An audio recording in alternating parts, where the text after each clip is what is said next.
I just can't even imagine looking back on your career, what would have been your favorite moment, but maybe you could reflect for a minute and think, looking back on all the decades, what was one of the favorite time periods that you had?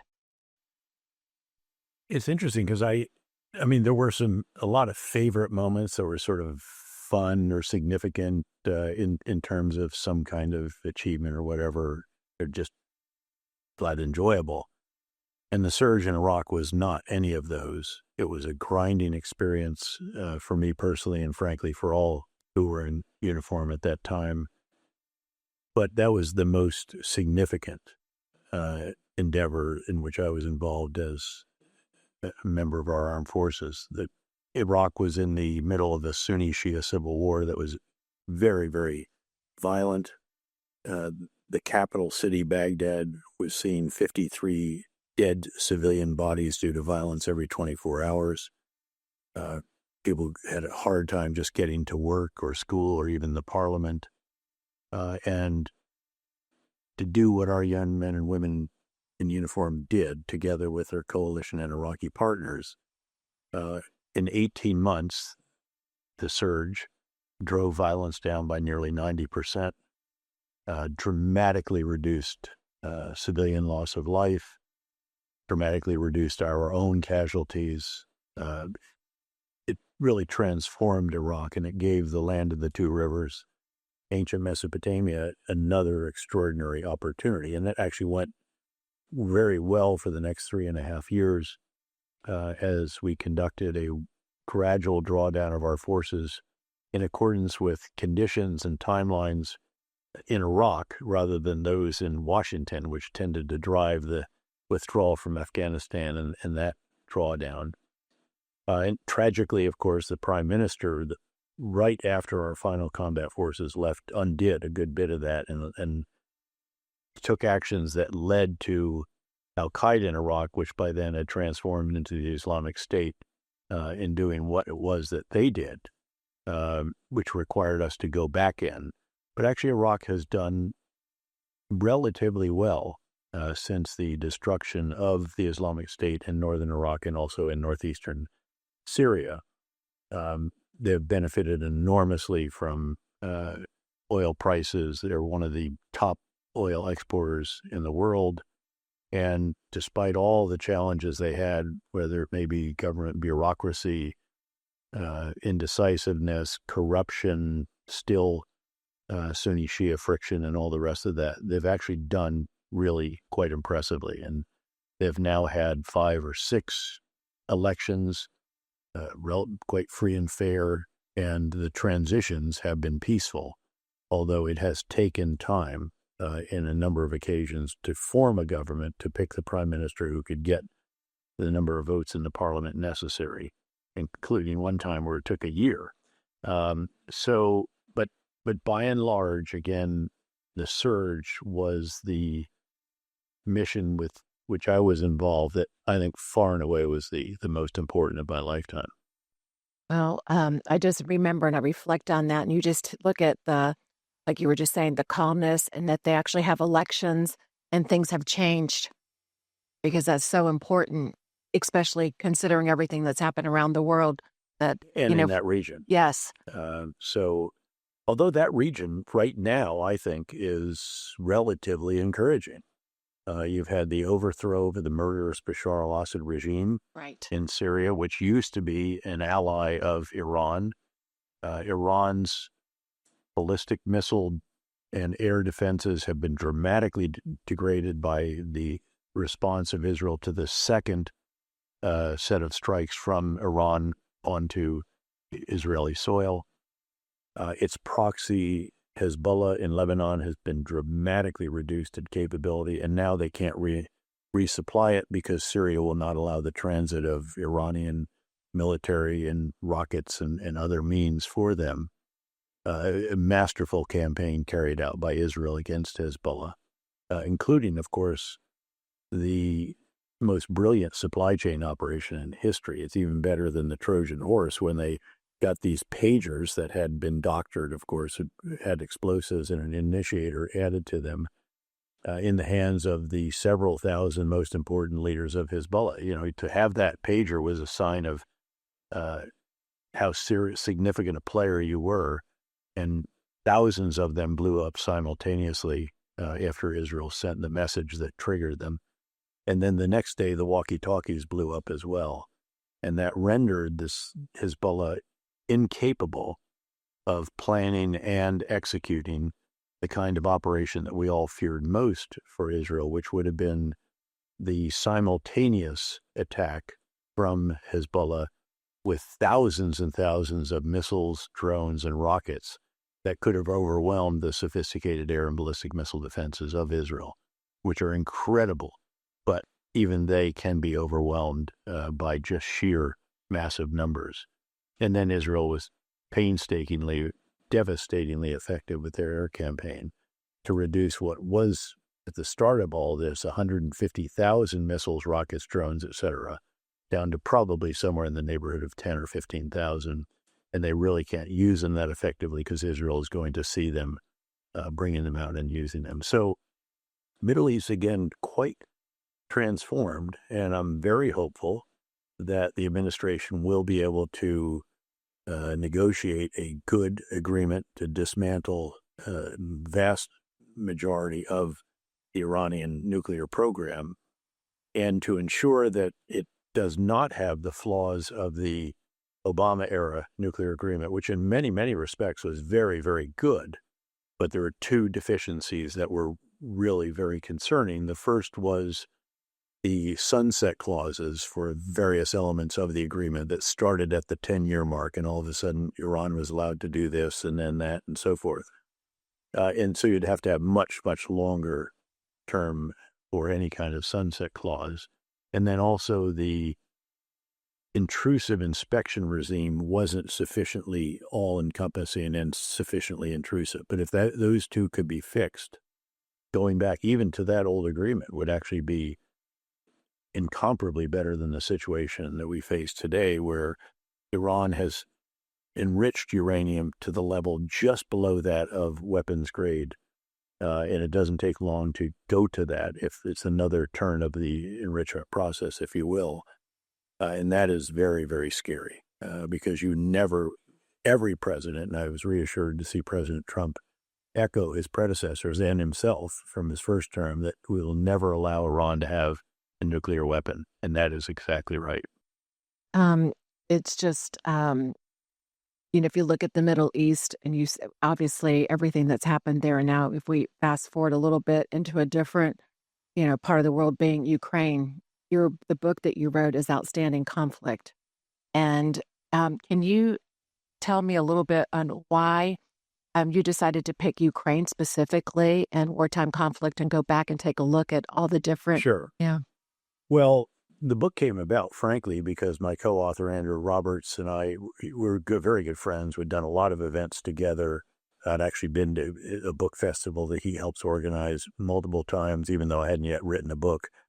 And I respected him enormously as a biographer and historian. He'd written 19 books already. This was his 20th and the first for which he had a co-author. But he called up after the Russians invaded Ukraine in 2022 and said, there's not a book that provides the military historical context for Ukraine. How would you like to write it with me? And I jumped at the opportunity because I've been looking for a vehicle, frankly, in which I could write about the two wars that I was privileged to command, Iraq and Afghanistan, and then also to revisit Vietnam, which was the subject of my PhD dissertation at Princeton many decades earlier, and lots of additional scholarship and declassification of papers and all the rest, and was really, truly intellectually enjoyable to go back and then to also to distill further, really crystallize my sense all the way back at the 10-year mark after we left, which is when I was in graduate school, and felt that we had the wrong strategy, which is pretty basic. For 13 years, we pursued the wrong strategy. We didn't get the big ideas right. And then also in the book, I wanted to introduce the reader to an intellectual construct I developed for the exercise of strategic leadership. And I did this between my 3- and 4-star tours in Iraq, the same time when we did the counterinsurgency field manual, that it was incredibly, we still didn't have a field manual for what we were actually doing in Iraq and Afghanistan 3 years into the war. And then to use that construct as a prism through which to examine each of the wars, the conflicts that Andrew and I examine in the book. Ukraine being the last of those in the first edition of the book. In the second edition, we actually have added a chapter on Gaza and then updated the chapters on Ukraine and on the future of warfare as well. This intellectual construct is really pretty important, and it basically contains 4 tasks, and it's true of any strategic leader. Any leader at the very top performs these tasks, whether in the civilian business world, the nonprofit sector, the military, you name it. The first task is to get the big ideas right, to craft the right strategy. The second is to communicate the big ideas effectively through the breadth and depth of the organization and to all who have a stake in the outcome of the endeavor.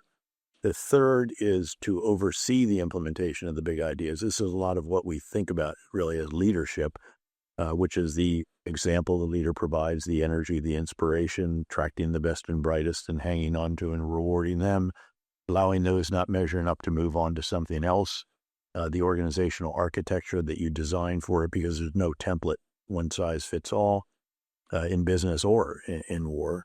They're the metrics that you use, and they have to really be very rigorous, have to have real integrity in that particular process. And then how you spend your time, your battle rhythm, as we termed it, the very detailed schedule of recurrent meetings, events, activities, etc. And we had a huge butcher block piece of paper that started with what do you do every day of the week, because this war is a 7-day-a-week endeavor, needless to say. And I mean, it literally began at 5:30 in the morning with a cup of coffee handed in the door to me in this old villa that Saddam had built in one of his palaces. And we used these because they had all been evacuated, of course. They all fled, and these had great security. And so they were great for putting our headquarters and bases inside. But so at 5:30, I'd get that. I'd immediately get on the secure internet, see what came in overnight. That's 15, 20 minutes. I'd hop on a stationary bike and pedal for 30, 45 minutes. And then there was an intelligence book already put on it to prepare for that day. Then quick calisthenics and exercises and weights and so forth. And then a very quick shower, very quick breakfast. And in the seat of this stadium seating, huge operations center, at 7:30 in the morning with another cup of coffee, and then 1 hour battlefield update and analysis, followed by small groups, and then occasionally small group, the 3-star operational commander and me looking at each other saying, when is this thing going to turn? Because I got to go back to Congress in 60 more days. And thankfully it really did dramatically before the 6-month testimony. And then again, all that follows, depending on the day, twice a week at a minimum. For example, right after all of that morning stuff, we would immediately go out, join a unit somewhere in Iraq, either go in an armored vehicle if it's Baghdad, or a helicopter if it's further, or fixed-wing aircraft if it's all the way north or south, and join a small unit, go on patrol with it outside the wire under body armor and Kevlar and all that, to get some sense of what our young men and women are doing along with the small units. And again, by the way, President Bush was very prominent on that, because he started each week when the surge began. He instituted a new meeting every Monday morning, 7:30 to 8:30, in the Situation Room of the White House with the whole national security team there. You know, nothing starts in Washington before 9 or 10 on any day, much less Monday. And he immediately would go on a video conference out to the ambassador and me. And that was just invaluable for both of us, because at the end of the day, everybody between us and the president, and there were many who didn't believe in the surge, who had opposed it, who had recommended against it. Every one of those knew that we had the president's ear for an hour a week, and we were not the easiest of subordinates. We did not go out there to lose gracefully. And occasionally we used that access in a pretty strategic way. And then the next morning, actually, there was a meeting with the prime minister of Iraq, between the president and the prime minister, which the ambassador and I would sit in on. I also had one with the Secretary of Defense that, another day. So again, this battle rhythm is really, really important, and you really have to spend time determining, again, what the frequency of these events is. There was a 3-star that, in fact, had the job that I had as a 3-star, the so-called train and equip mission, trying to rebuild all of the Ministry of Interior and Defense Forces installations, training centers, academies, you name it. And he and I met for an hour a week, and it would be a different subject the first week, the second week, third week, fourth week, and then repeat it again because he had such a vast array of responsibilities. So that's hugely important. And on that battle rhythm, you have events that enable you to perform the fourth task or force you, because sometimes you need to force yourself to make a decision. And these are events that enable you to determine how you need to refine the big ideas based on the context evolving, making progress or experiencing setbacks or what have you. And so that you can tweak the big ideas, communicate them, oversee the implementation, just do it again and again and again. And again, in the book, we lay this out in the introduction, and then we examine each of the wars and conflicts, as I said, through the prism of these big ideas. And not surprisingly, the side that has the best strategic leadership tends to prevail. And you are really struck by the fact that in some cases, as I said, in Vietnam, it took us 13 years to get the big ideas right. We were trying to win a war of attrition with big units against North Vietnam and also the guerrillas in the South, known as the Viet Cong. And we could not do that. We should have focused on security of the people from the very beginning, make the enemy come to us, carry out what you would describe as a comprehensive civil military counterinsurgency campaign, which is exactly what we did in Iraq and then also in Afghanistan, although the conditions in Afghanistan were very, very different from those of Iraq. Much more rural than city, had no resources, highly illiterate, had enemies that were allowed to have sanctuary in the neighboring country, Pakistan, and all kinds of other challenges.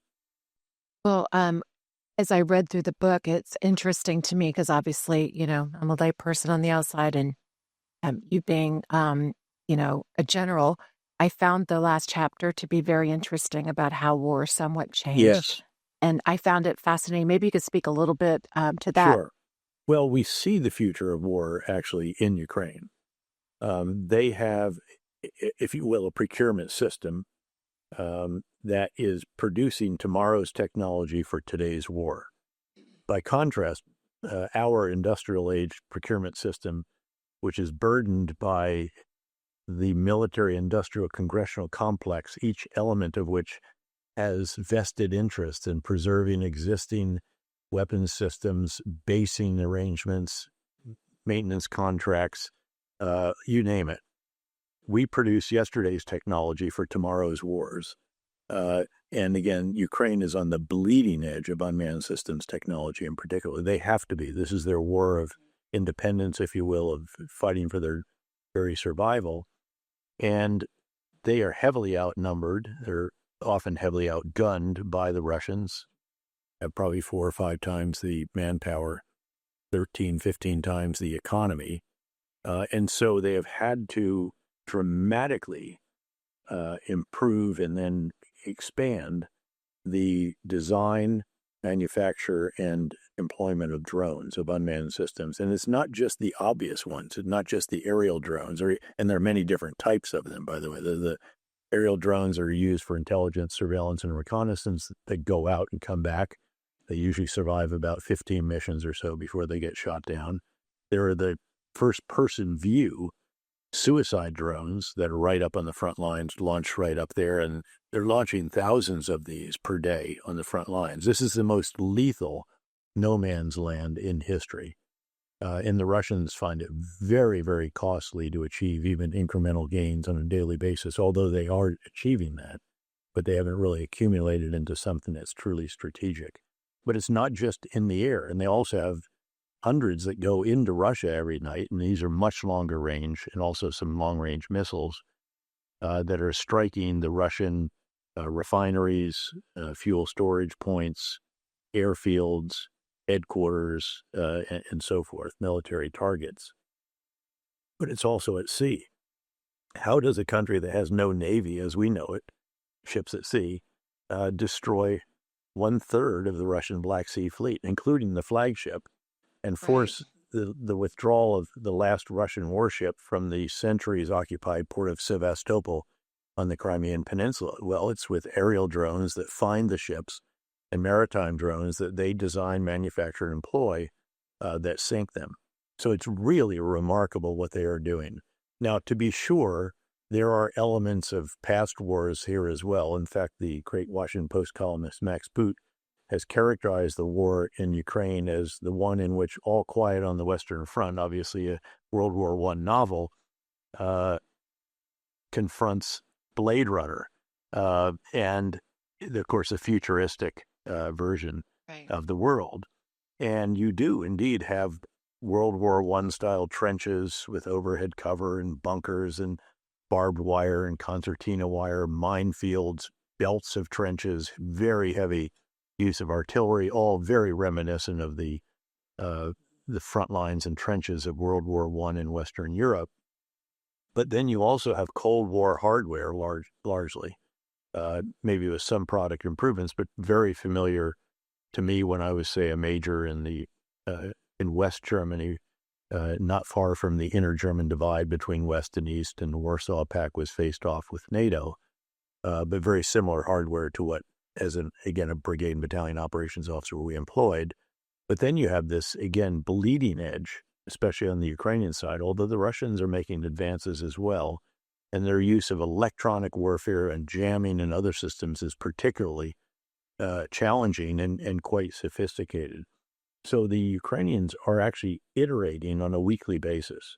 The drones that we saw when we were there this last time have 4 different antennas coming off them so that they can work through the jamming. You know, if they can't communicate with them in this frequency or this band or this type of communications, FM or HF or whatever it may be, then you use something else, or you use Starlink as well.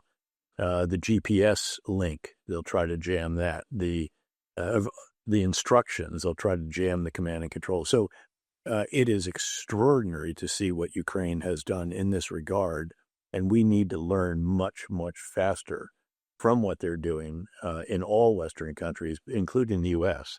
We sent some very sophisticated drones there early on, suicide drones called the Switchblade. They're exquisite in their capability. They're much more expensive, orders of magnitude more expensive than what Ukraine is building indigenously, but they are no longer as effective as what Ukraine is making because of the rapid pace of jamming and electronic warfare on the Russian side. So we really need to examine this, because what we need to do, in a very simplistic way to describe it, is to transform some of our forces, our legacy forces, from a small number of huge platforms, heavily manned, very expensive, incredibly capable, but now increasingly vulnerable because of an age of ubiquitous surveillance.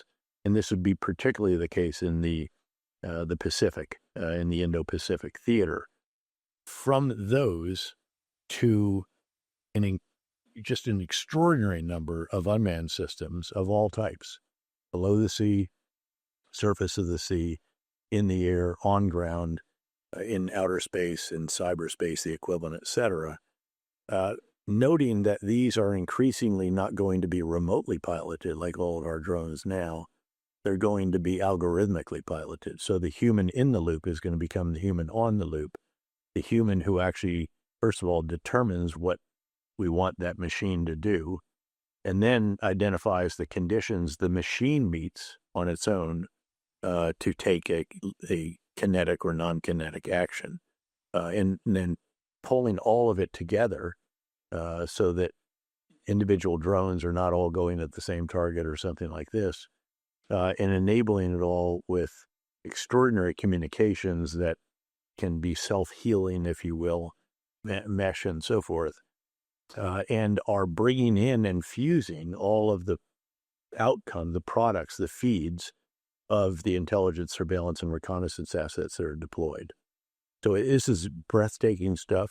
Fascinating. And we need to go much faster. And just listening to, how Ukraine has really become advanced, technologically. It was interesting also reading up in your book how through TikTok, they were uploading, Ukrainians were uploading videos and immediately showing the world what was happening. These units have their own websites. I know, So it's just if you phenomenal. look for the Nemesis, now it's a regiment. It was a battalion the first time we visited. Now it's a regiment. And they have their greatest hits, they're titled. These are showing destruction of Russian tanks, or personnel carriers, artillery, and there's actually a point system. So it's a bit of there's a metric here. They're competing with other units of the same size. Keep in mind that Ukraine is one of the few countries in the world that has not just an Army, Navy, and Air Force. They have an unmanned systems force as well. And there's competition. And on the iPhones of the members of these units, there's an application, and they have loaded it, and they can look at it and see how they're doing against the other units of their size and function. And again, you get more points for a tank than you get for an armored personnel carrier, more points for Amazing. self-propelled artillery than towed artillery, et cetera, et cetera. And you can see the videos, and they upload them very, very quickly, as you noted, of missions where they have just destroyed very substantial numbers of Russian hardware. The Russians have lost probably at least 4,000 tanks alone. Keep in mind, that's more than all of Europe. So this is staggering numbers. They have completely changed their economy to be defense focused. And over time, the downsides of that are going to be felt increasingly by Russia. Just a degradation of the quality of life, of infrastructure, of the normal economy and all the rest of that, which isn't getting the same attention. Not to mention the fact that so many Western companies have left Ukraine, including the oil majors. So they're not going to have the kind of drilling that would be going on right now in Siberia in particular, where it's very, very tough to extract, and they don't necessarily have the expertise. But it will take time for these kind of challenges to manifest themselves. We think at least another year or so. But they are running down their foreign reserves. They have $300 billion that are stuck in Western banks around the world, which we long since should have seized, by the way, and given to Ukraine. But I guess we could come to the end on Ukraine just by noting, I think, explaining something that I think many Americans maybe don't grasp as well as I think it would be good to have. And that is that we're not helping Ukraine as charity. This is not just it is a noble cause, but we're doing it because of cold, hard national interest. We and our NATO partners in the Western world cannot allow Russia to succeed in naked aggression, unprovoked, against any country, but particularly a country that shares the values that we hold dear: democracy, free market economics, freedom of speech, press, et cetera, however imperfect some elements of that may be in Ukraine. And we should recognize that if Russia is to succeed here, Moldova would be next right away, and then probably Lithuania or one of the Baltic states. So Russia has to be stopped here. And the way to do that, in my mind, and also, by the way, to set conditions where Russia might actually negotiate seriously, would be to help Ukraine so much that they can change the dynamic on the battlefield to where Russia could not achieve additional gains at an acceptable cost. And keep in mind, the costs they have sustained are just, I can't actually grasp them. 900,000 Russian soldiers have been killed or wounded. 500,000 of them have not returned to the front lines. Either they were killed or they were so seriously wounded that they cannot be patched up and put back in. And yet they continue the fight. Now, of course, they're getting help from North Korea. China's doing a lot for them with components and so forth that they need for their military industries to replace the hardware and so on. Iran is giving them these Shahed unmanned aerial systems that are quite damaging. But I believe that the U.S. administration did admirably in leading the global response to the invasion of Russia, but then took far too long to make some critical decisions on the provision of certain weapon systems, hardware, and so forth when it was very clear we were going to have to do that. Again, the Kind of waited. F-16 decision took far too Yeah. long. It was very clear there are no more MiGs in the world Right. that we could give to Ukraine, is that they had the old Soviet hardware, if you will. They were, in fact, the military-industrial heart of the Soviet Union. And now, of course, they're producing Western systems, Western calibers, et cetera, but they couldn't produce F-16s or any other fighter that could replace the MiGs that they had. And there was only one choice. It had to be the F-16. It's the most ubiquitous. It's the most suitable for that, other than a Swedish plane that's just not in large enough numbers, because we want all NATO countries that have these to provide them to Ukraine, not just the United States. A number of other examples of that as well. The longest range Army tactical missile system took far too long. The M1 Abrams tank took much too long. And so they didn't have some of these systems in the second year's offensive and did not achieve what they hoped. And I would like to see the current administration really double down on what was done by the previous administration and the previous Congress, despite the lack of a decision in the House of Representatives, as you may recall, for some 7 or 8 months. Again, Russia cannot be allowed to succeed. And for those that think, well, we can't do all of this simultaneously, in other words, we can't ensure deterrence in the Indo-Pacific against China in that case, and be active in the Middle East as we are, and do Ukraine.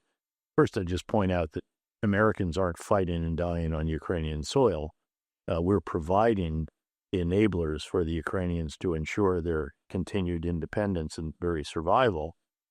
But beyond that, if we don't help, and our NATO allies, and congratulations to President Trump for doing something no previous president has, which is to get the Europeans really serious about spending a lot more on what is their own defense at the end of the day. It is right to say that they were freeloading, and he called that out and actually got them to make significant changes. But if we don't help Ukraine, that undermines deterrence in the Indo-Pacific. And Andrew Roberts and I in the book repeatedly note that what we do in one part of the world has repercussions, reverberations in other parts of the world. And again, if you don't support Ukraine, they're never going to believe that you're going to support Taiwan in its hour of need. Keep in mind that deterrence is a function of two elements: the potential adversary's assessment of your capabilities and of your willingness to use them. And we have to make sure there's no question about the latter or the former without being needlessly provocative. And again, I think it's a really important element in the book that we hope that readers would take. And given the current situation with Ukraine, I mean, how would you? I know in your book you've highly rated Zelensky and everything that he's done. Can you just talk a little bit on that? And then what we're Sure. going to do then is talk about how we're going to be helping some of the people of Ukraine Absolutely. going forward. Well, if you look again at the tasks of a strategic leader, President Zelensky really has performed those, I think, admirably. It's not perfectly. There have been missteps. There's a considerable centralization of power and so forth, but that's necessary because it's martial rule in a time of war. And it's also why they haven't held the elections. Even the opposition does not want to hold elections in the middle of a war. But if you start with the big ideas, his first big idea was, I don't want to ride, I want ammunition. I'm going to stay in Kyiv. My family's going to stay in Kyiv. We're going to fight for Kyiv. We're not going to give it up. And in fact, they won the Battle of Kyiv, and then also two other northeastern Ukraine cities, Sumy and Chernihiv, and then also Kharkiv and a number of others. His communication skills, he's been called Churchill with an iPhone for a reason. He was an actor. He was a comedian, actually, who played the president of Ukraine on TV so effectively that You mentioned that in your book. that he got elected president. And his, I guess he was manifesting his life right then and there, right? Big time. And he, every night, is on air talking to his people. He's, again, truly exceptional in all means of communication. His oversight of the execution of the big ideas has been extraordinary. And even just his example, he took off a suit on day one and put on essentially a military uniform of some His fashion, green and shirt. he's been in it ever since. He goes to the front lines. He's inspirational. He presents medals. He goes to funerals. His actions have been really impressive. And again, how these other tasks that he's done, attracting the best and brightest, getting rid of some of those that aren't measuring up or sadly have proved to be corrupt. The metrics he uses, the battle rhythm he has, et cetera, all of these, again, I think textbook examples of how to be a strategic leader. And indeed, they sit down and determine what do we need to do to refine the big ideas or find some new big ideas. In fact, when they started this war, they weren't designing, manufacturing, and employing drones as they are now remotely. And by the way, they did the first ever completely unmanned systems attack some months ago, in which they had robotics on the ground, remotely controlled vehicles, and machine guns and weapon systems. And then in the air, of course, all the different unmanned systems that they have there as well. And then he does it again and again and again. Again, there have been missteps. It's never perfect. There's always issues occasionally that crop up. But by and large has been a truly impressive strategic leader. And in contrast to Vladimir Putin, who completely misjudged the situation, thought that his forces would take Kyiv within a week or so and go home to a victory parade. They had their dress uniforms inside their tank turrets. Turned out to be woefully undertrained, under-equipped, terrible campaign plan, frankly, lacked the kind of focus that it should have had. Totally underestimated the Ukrainians and overestimated his own forces' capabilities. Very seldom goes to the front line, very seldom wears any kind of uniform, if you will, sits at the end of a long marble table and the minions are all the way down there. So again, just lots of points of contrast, the challenge being that at the end of the day, the reality that confronts Ukraine and President Zelensky is one in which the Russians have many, many more young men. They're willing to take extraordinary casualties, and they have an economy that is many, many times that of Ukraine. Again, somewhere in the neighborhood of 12 to 15 times larger. So all of those factors make up for a lot of the shortcomings of the Russians, but they have proved to be a learning organization as well. The defenses that they put in were very, very formidable. And then their development, again, of their own unmanned systems or the Iranian ones or others, their experimentation with tactics and so forth has proved to be formidable. And as I mentioned, their expertise with electronic warfare and jamming has proven to be particularly significant because of the thousands of drones that the Ukrainians are throwing at the Russians on a daily basis on the front lines. One of the challenges, though, for the Ukrainians right now is just all the devastation throughout the country No question. that they've Yes. experienced. And I understand, from And talking not with... just physical, of course. It's also, if you will, mental. The estimate in Ukraine is that over half the population needs some form of mental health assistance. And this is not surprising at all. What they have gone through is obviously really, truly devastating on a personal level. Again, on a scale that we've never seen. And they have less than one mental health professional per 100,000 people, compared with 7 in Germany, let's say, or the United States. And that's why the nonprofit Mental Health Global is so significant, because it tries to augment, to compensate for the lack of individuals, mental health professionals, who obviously can have only a limited amount of effort against this vast need. And it tries to help to address the vast unmet need for mental health assistance in a country that has now been at war, if you go all the way back to 2014, for obviously well over a decade, and then very, very significantly under attack since 2022. Well, today I'm pleased that we have the co-founder of Mental Health Global. It's Clara Aljuvarek. I hope I said that right. I've been saying it in my head all day. And thank you for joining our show today. And you have Ukrainian heritage. And let's talk a little bit about what your company and what you and General Petraeus are doing with the collaborative effort and raising funds to help the people of Ukraine. And thank you again for being on our show. Thank you so much And for thank you having for me. what you're going to do tonight, by the way, Oh, with your yes, me and husband my to help. husband, Rocky Dad. Yes, yes. We're excited. We're having a dinner to sponsor the mental health challenges for the Ukrainian people. And we thank both of you also for being here and allowing us to do this. Privilege. Thank you very much. So my background, as you mentioned, my mom is from Ukraine. She left many, many years ago, but we still have family there, including my grandfather.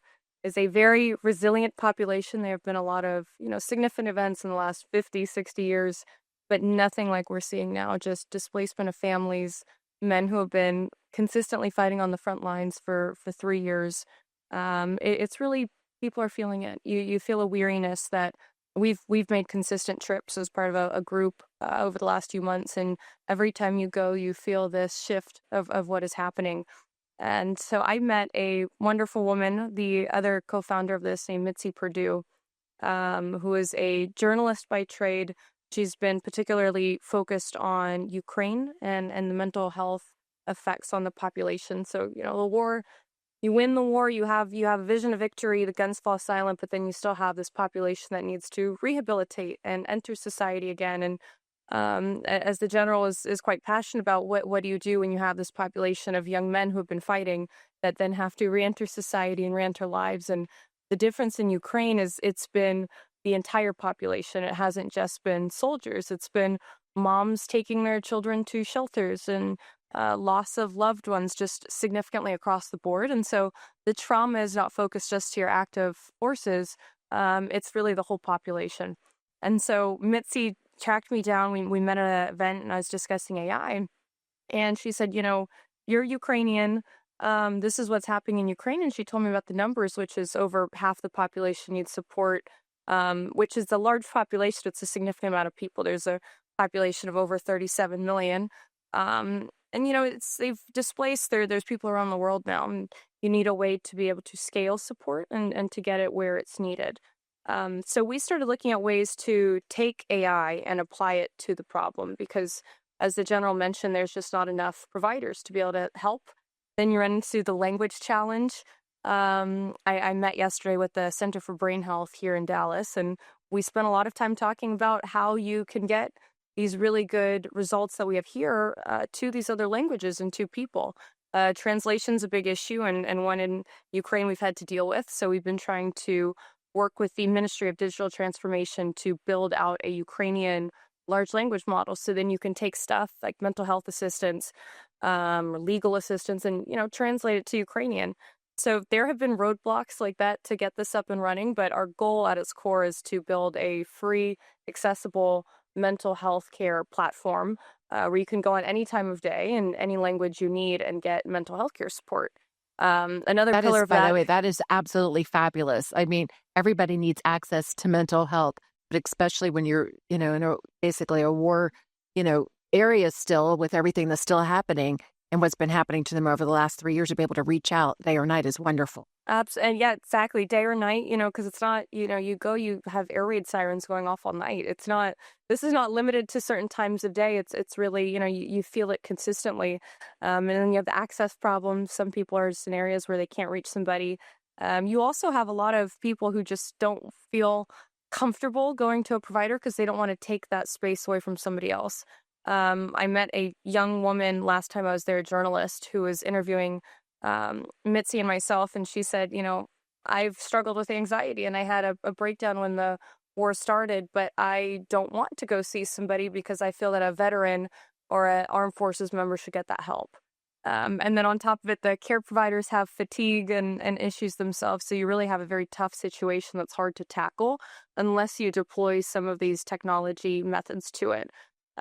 We've seen just phenomenal research in labs on AI for things like suicide prediction, like guessing, you interact with an AI model, flagging someone that this person is in high need for suicide support. They may be very depressed. What can we do? And so there have been areas like that where AI has outperformed.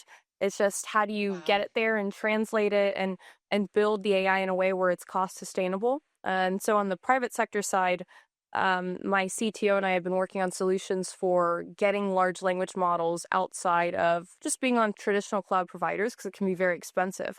And so we had come up with solutions to build our own hardware and do hybrid cloud models so you can run AI consistently 24 hours a day to have really good gains, but you can do it much cheaper than what is available on the market. So for Ukraine, we brought a lot of hardware with us. We built everything that we're doing in Ukraine, essentially a micro data center to run this and to be able to store data locally, give people anonymous care and also continuous care because their data doesn't disappear. They can log on and then get continued service and personalized care for what they need.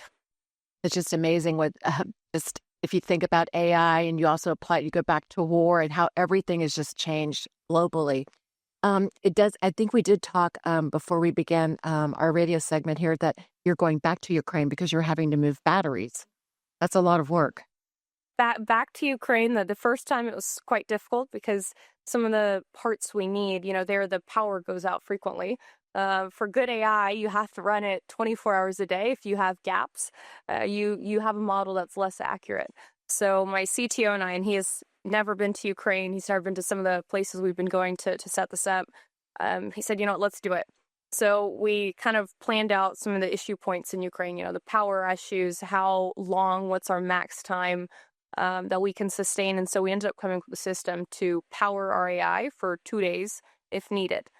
So we brought batteries, we brought chip technology and servers with us so that we could build our own stack there. It was 8 suitcases, 2 carry-ons, each one about 100 pounds. It was the 2 of us trying to get it there.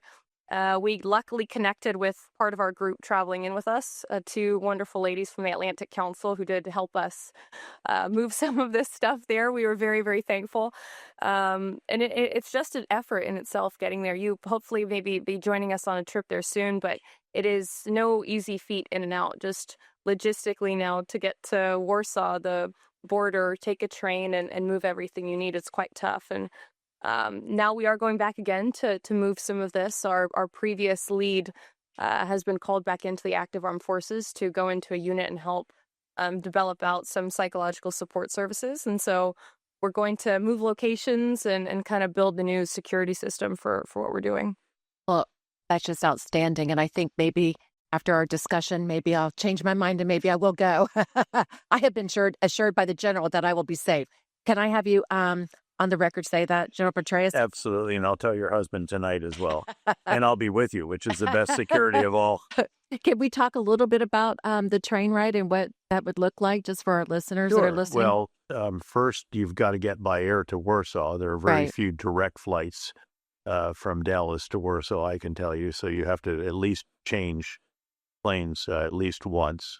Then from Warsaw, you all link up at a certain location. And then we have vehicles, big vans. Everybody piles into that because I take about 10 people or so with me each time. So I'm going to be your bodyguard? Well, no, we'll have others. But the government actually provides a train car as part of a larger train, but that car is all the individuals that are going with me. And it usually includes experts, the Institute for the Study of War, which is the best each night, the best update. By the way, we have the Patraeus Center for Emerging Leaders there as well.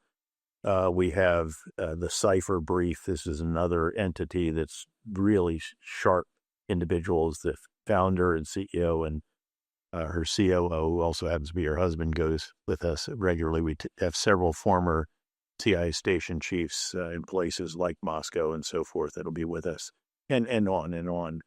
And then you get in these vans. You then have to do 2.5-hour drive to the particular train station that is just inside Poland.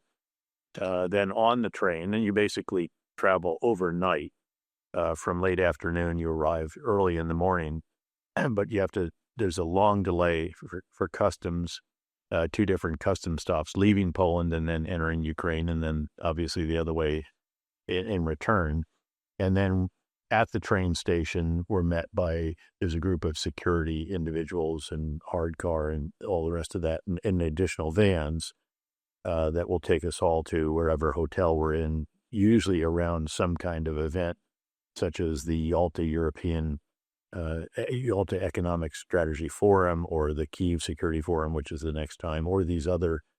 We had actually the last trip was around a technology expo where hundreds of companies that are producing unmanned systems of all types were in this massive exhibition center. And again, of course, they're getting attacked at night by drones and everything else, but it's very safe. Sounds like a fun. Occasionally a missile is shot down. Yeah. But it's remarkable, the resilience of the people, as Clara mentioned, and also just the sheer determination. They are determined to go about their lives as if they were not doing so in war to the greatest extent that they can. I mean, there are individuals that will say, I have my nails done just to show them that they can't keep me from having, all the normal tasks in which you engage in normal times, they are determined to carry on. They often will not even leave the streets when the air raid sirens go off if they're in the middle of dinner. But the city is incredibly beautiful. It's really quite breathtaking, despite areas that have actually been damaged or destroyed, despite a location north of the city, which we might want to arrange for you to go, which was a site of real horrific war crimes. Terrible stuff. And they have the photos and the graves and their mass graves and everything else. It is a city, again, that has seen so much over the centuries, and a people that have seen so much. And as Clara mentioned, they are unbelievably resilient. And they will continue this war. They're not going to give in. And that's regardless of, frankly, whether we continue to support them as robustly as we should or not. And I hope that we will, and that also the Europeans will really step up more under pressure from President Trump that is valid, and for the first time has actually succeeded in getting Europeans really much more serious about this, except for the ones that actually border Russia, which didn't need any encouragement. But you'll find it absolutely remarkable, inspiring, again, breathtaking beauty. The river, the Dnipro River, winds through the city, right near the American University, which is the current location of Mental Health Global there. Unfortunately, with the key leader there being called back to service, I think we're going to have to shift it to another location. But it will be a truly memorable trip for you. Oh, I'm very excited about it. I just wanted to take this opportunity. Thank you both for being on the radio show. And for my listeners today, I have a link on our website at DeWittandDunn.com where you can make a donation. And also, if you're listening to this live here in the DFW area, or we have a lot of people that still tune in as they've moved away.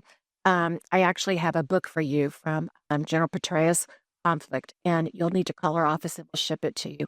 I have a couple hundred of them. Wow, wonderful. So if you'd like to reach out to me today, you can personally at 972-473-4700.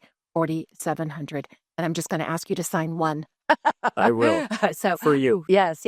Well, thank you all so much for coming in, and we look forward to the event and raising funds for you ongoing. And Claire, I'd love to maybe chat with you and have you could even Zoom or something later on where we can talk, because I have a big female audience, and maybe we could do a little podcast as well together and help raise some funds for Mental Health Global. Thank you so much. much. Thank you all for coming in. Thank you. Yes, thank you.